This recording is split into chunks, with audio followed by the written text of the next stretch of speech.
Waste Bengal की सबसे सुंदर जगहों में से एक दार्जिलिंग, एक नाम जिसे सुनते ही मन में टॉय ट्रेन, चाय के बागान, कंचनजंगा और रंग बिरंगे घरों के ख्याल मन में आने शुरू हो जाते हैं। लोग आते हैं, फोटोज लेते हैं और सोचते हैं बस दार्जिलिंग तो देख लिया। पर सच ये है, दार्जिलिंग सिर्फ उतना नहीं है जितना हमें दिखाया जाता है। क्योंकि जब आप उस शोर से थोड़ा सा आगे बढ़ते हो, जब रोड खुद आपको लीड करने लग जाती है, तब आप ऐसी जगहों से परिचित होते हो जो गाइड बुक में कम और यादों में ज़्यादा रहती है।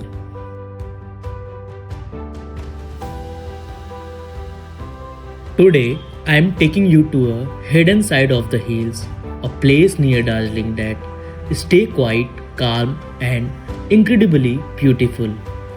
Welcome to Mirik.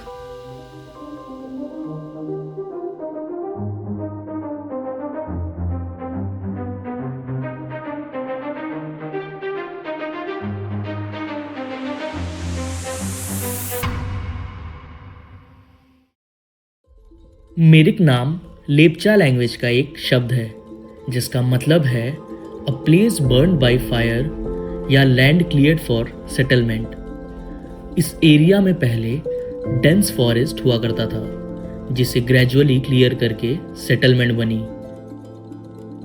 80s के लेट फेज में ब्रिटिशर्स ने मिरिक बेल्ट को टी कल्टीवेशन के लिए यूज़ किया। नियर बाई स्टेट्स ने एरिया को इकोनॉमिकली स्ट्रॉन्ग बनाया। मिरिक का डेवलपमेंट टूरिज्म से पहले टी से शुरू हुआ था। दार्जिलिंग से मिरिक करीब 50 किलोमीटर के डिस्टेंस पे है, जहां जाने में आपको लगेगा करीब 2.5 घंटा।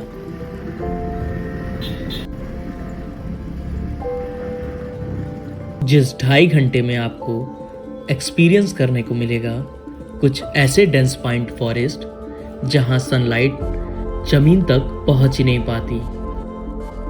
करीब 20 किलोमीटर आगे जाने के बाद हम पहुंचते हैं एक ऐसी जगह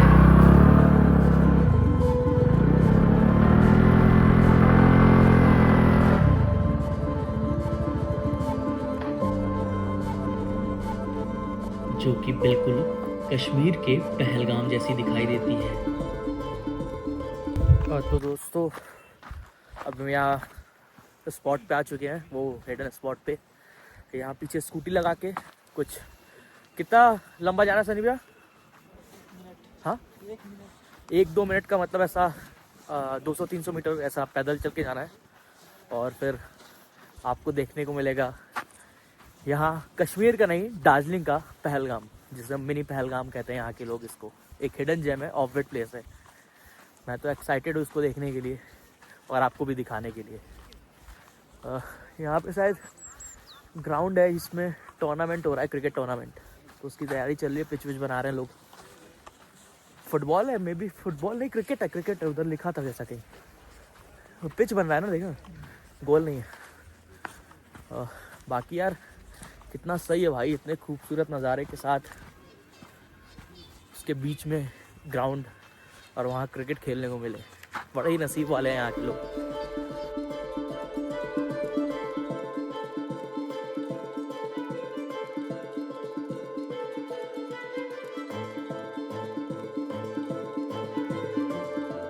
अंदर एंटर करते ही आपके होश पूरी तरह से उड़ जाएंगे। चारों तरफ ऊंचे ऊंचे पाइन ट्रीज और बीच में एक खुला ग्रीन बड़ा मैदान। यहाँ आने के बाद थोड़ा देर तो माइंड को भी लगता है ये अडॉप्ट करने के लिए कि हम कश्मीर के नहीं, दार्जिलिंग के मिनी पहलगाम में हैं। तो दोस्तों, बेसिकली ये एक छोटा सा ग्राउंड है जिसमें सैकड़ों पाइन ट्रीज हैं। और इसको मिनी पहलगाम इसलिए कहा जाता है कि जो रियल वाला पहलगाम है ये उसकी तरह, ये जो पाइन ट्रीज है वो उसी की तरह थोड़ा थोड़ा सिमिलर दिखता है। और बीच में एक बड़ा ग्राउंड भी है और मेन वाले पहलगाम में भी इस तरह ग्राउंड है। तो ये थोड़ा सा जो कश्मीर वाला पहलगाम है ना, तो उससे सिमिलर दिखता है, तो इस कारण इसको मिनी पहलगाम बोलते हैं। बाकी यहाँ कुछ ऐसा ट्रैक वैक नहीं करना है, कुछ ऐसा व्यू पॉइंट नहीं है, सिर्फ एक ग्राउंड है जिसमें ढेर सारे पाइन ट्रीज़ है। बाकी जगह अच्छी है, पीसफुल है, ज़्यादा लोग नहीं है क्योंकि ऑपरेट है, बस लोकल्स को पता होती है। तो अच्छी जगह है, फ़ोटोज़ वोटोज़ अच्छी आ जाएंगी यहाँ पे। मस्त इस समय भी सनलाइट आ रहा है एकदम बढ़िया सा, और बीच बीच में आपको यहाँ चाय वाय भी मिल रहा है, स्टॉल लगे हुए हैं, छोटे छोटे लोग यहाँ के लोकल्स जो हैं स्नैक्स वगैरह मिल रहे हैं, तो यहाँ पे मतलब आप खरीद वरीद सकते हैं। बाकी फ़ोटो वीडियो बहुत अच्छी आएगी यहाँ पे।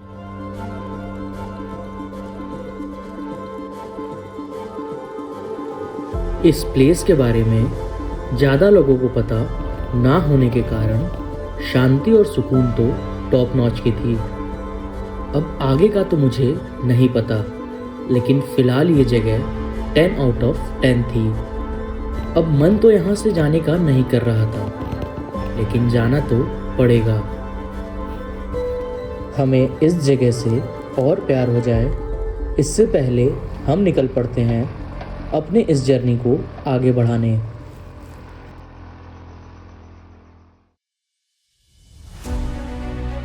अब जितना आगे हम जाते गए, रास्ते अपने उतने ही खूबसूरत रंग और नज़ारे दिखाते गए।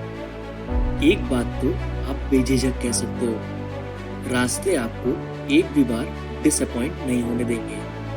अब मिनी पहलगाम के बाद मैं एक्साइटेड था इंडो नेपाल बॉर्डर देखने के लिए, लेकिन इसके पहले हम पहुंचते हैं एक ऐसी जगह पे जहां हम लिटरली नेपाल के लैंड पे जा सकते थे विदाउट एनी चेकिंग। भाई बीच में एक स्पॉट पड़ता है मिरिक जाते हुए रास्ते में, वो जो व्यू पॉइंट था उसके आगे।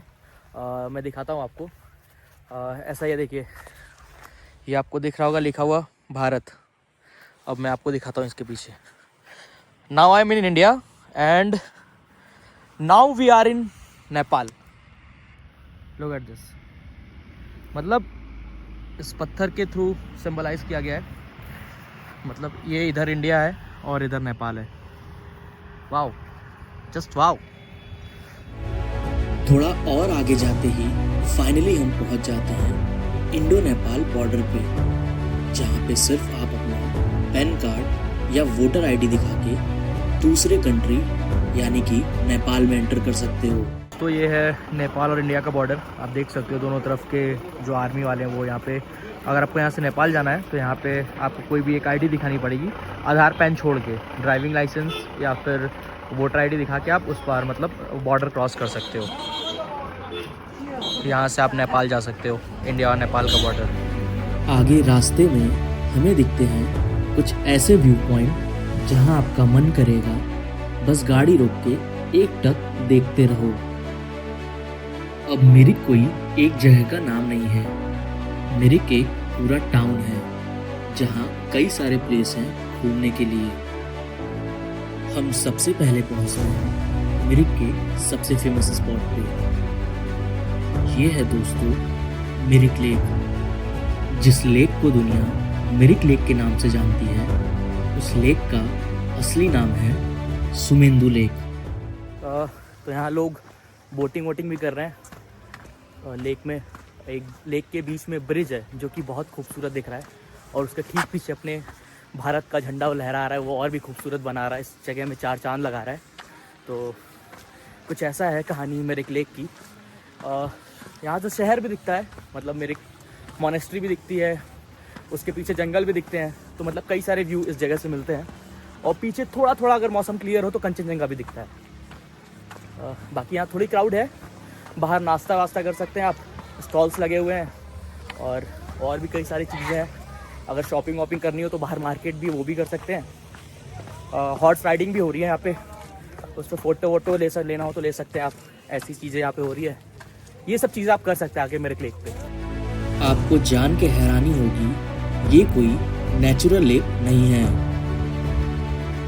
1960 और 1970 के बीच वेस्ट बंगाल गवर्नमेंट ने प्लान किया, मार्सी लैंड को कन्वर्ट करके आर्टिफिशियल लेक बनाई गई। इस प्रोजेक्ट के बाद मिरिक को टूरिस्ट डेस्टिनेशन का टैग भी मिला। लेक के चारों तरफ pine trees, gardens, walking path और प्रॉपर एम्बैंकमेंट और रेलिंग भी बनाई गई। लेक के बीच में एक आइकॉनिक फुट ब्रिज भी है, जिसका लोकल नाम है इंद्रेनी पुल, जिसका मतलब होता है रेनबो, इंद्रधनुष।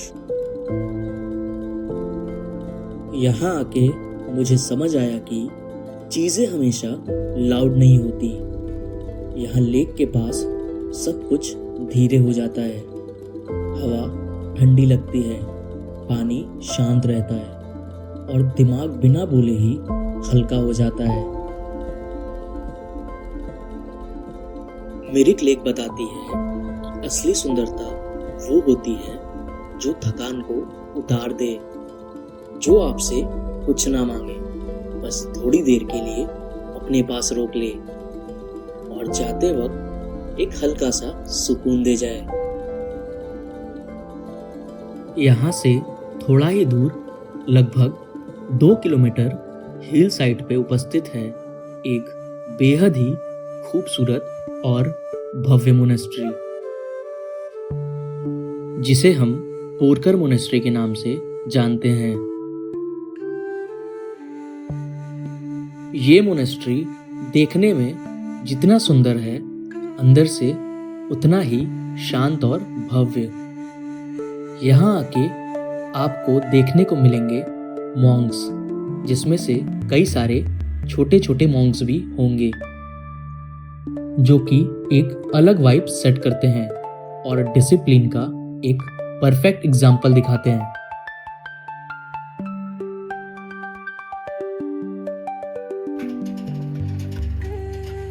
भाई इसको कहते हैं प्रेइंग व्हील्स। इस सारे व्हील्स पे ना मंत्र लिखे होते हैं। मतलब आप जितने व्हील्स को घुमाओगे, मतलब उसका मतलब ये होता है कि आप उतने मंत्र का जाप कर दिए। मतलब मैं अभी इतने घुमाऊँ तो मैं इतने, जिस पे जो भी मंत्र लिखे होंगे मैं उसको पढ़ लिया हूँ, उसके फल मुझे मिलेंगे। भाई इतने सारे, आज की पूजा तो हो गई। मुझे तो ये जगह इतनी पसंद आई कि मैं इस मोनेस्ट्री का कोना कोना एक्सप्लोर किया और एक छोटे मॉन्क से बात भी किया। तो अभी हम यहाँ के एक स्टूडेंट, मतलब यहाँ की भाषा में लामा कहा जाता है, जो यहाँ के प्रेस्ट मतलब होते हैं, संत होते हैं, उनके साथ हूँ। तो इन लोग यहाँ के मतलब स्टडी कर रहे हैं, बुद्धिज़्म पढ़ रहे हैं। तो भाई आपका नाम क्या है? थोड़ा तेज बोलना भाई, क्या मतलब? तेजिंग डाक्पा। और इस मोनेस्ट्री का? बोकर। ओके, ये सबसे पुराना मोनेस्ट्री है अमेरिका का? ओके, तो आप लोग मतलब यहाँ अभी पढ़ाई सीख रहे हो ना? तो मतलब क्या पढ़ाया जाता है यहाँ पे? क्या पढ़ाया जाता है? मतलब बुद्धिज़्म, तिब्बतन पढ़ाया जाता है। ओके, यहाँ का मौसम बहुत अच्छा रहता है ना, मतलब ऐसा? आप लोग यहीं क्यों? ओके भाई, बहुत अच्छा लगा मिल के आपको। बस थैंक यू भाई, धन्यवाद। मैं सच बताऊं तो पहली बार किसी मोनेस्ट्री में अंदर से एक्सपीरियंस कर रहा हूं। मोनेस्ट्री पहले भी देखी है लद्दाख में और भी कई जगह, लेकिन कभी अंदर नहीं गया था। और भाई जब मैं इस मोनेस्ट्री के अंदर गया, भाई एक अलग शांति है मेरे भाई। मतलब नॉर्मल वाली शांति नहीं, शांति विथ लॉट्स ऑफ पीस। मतलब दिल के बहुत अंदर तक सुकून पहुंचा रहा है। क्या मस्त जगह है भाई, आई एम टोटली इम्प्रेस्ड। बाकी नज़ारे तो बहुत अच्छे हैं यहाँ से। ये मोनेस्ट्री भी बहुत खूबसूरत है, बहुत ज़्यादा। और भाई अब जहाँ भी मुझे मोनेस्ट्री मिलेगी मैं हर जगह जाऊँगा अंदर। बहुत अच्छी मोनेस्ट्री है ये। बाकी अभी ज़्यादा लोग तो यहाँ दिख नहीं रहा है, लेकिन बहुत सुंदर है ये, बहुत सुंदर। अब टाइम हो चुका था इस प्यारी सी जगह को अलविदा कहने का और अपने सफ़र में आगे बढ़ने का। अब मिरिक मुझे इसलिए भी ज़्यादा पसंद आने लगा था क्योंकि यहाँ फेमस प्लेसेस से ज़्यादा ऑब्वियस प्लेसेस थी। ऐसे ही एक जगह पे हम भी जा रहे थे, जिसे मैंने एक वीडियो में देखा था। तो भाई मेरे पीछे ही है वो व्यू पॉइंट। खोजते खोजते हम आ ही गए। लोकल के साथ घूमने का यही फ़ायदा होता है। देख के तो यहाँ से अच्छा लग रहा है। ऐसा थोड़ा चढ़ना है, थोड़ा क्लाइंब करना है, ज़्यादा नहीं है। ऊपर ऐसा 2 पेड़ का ट्रेल बना हुआ, बहुत प्यारा दिख रहा है। और सीढ़ी चढ़ के उन पेड़ों के बीच में से रास्ता बना हुआ है। तो अभी देखते ऊपर जाके कैसा दिख रहा है सब। अब लोकेशन पे पहुंच के हमारी खुशी और भी बढ़ जाती है जब हमें पता लगता है कि इस स्पॉट पे पहुंचने के लिए एक छोटी सी हाइक करनी होगी। बेसिकली ये एक ऐसी जगह है जहां कई सारे ट्रीज को एक वॉल के शेप में प्लांट किया गया था और उस ट्रीज के बीच से एक पतला सा रास्ता बनाया गया था जो कि देखने में हद से ज्यादा खूबसूरत दिख रहा था।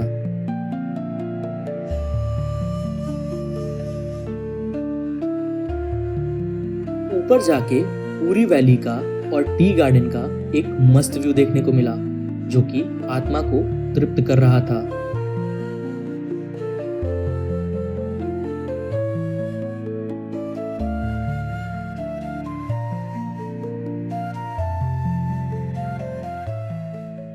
यहाँ पे ऊपर आने के बाद 360 डिग्री व्यू है वैलीज का, टी गार्डन्स का और कुछ कर्व रोड्स का। तो ऊपर आना वर्थ इट तो है क्योंकि बहुत अच्छा दिख रहा है ऊपर से। अभी थोड़ा फॉगी फॉगी हो रखा है और क्लियर ज़्यादा मौसम रहता तो और ज़्यादा अच्छा दिखता ये जो। लेकिन ये मेन इसका ऊपर व्यू पॉइंट नहीं, ये जिसका रास्ता है ना, दो पेड़ों के बीच में जो ट्रेल है वो बहुत प्यारा है और थोड़ा यूनिक लगता है, जिस वजह से लोग यहाँ आते हैं। तो आना तो थोड़ा सांस चढ़ गया आने में, लेकिन अच्छा है।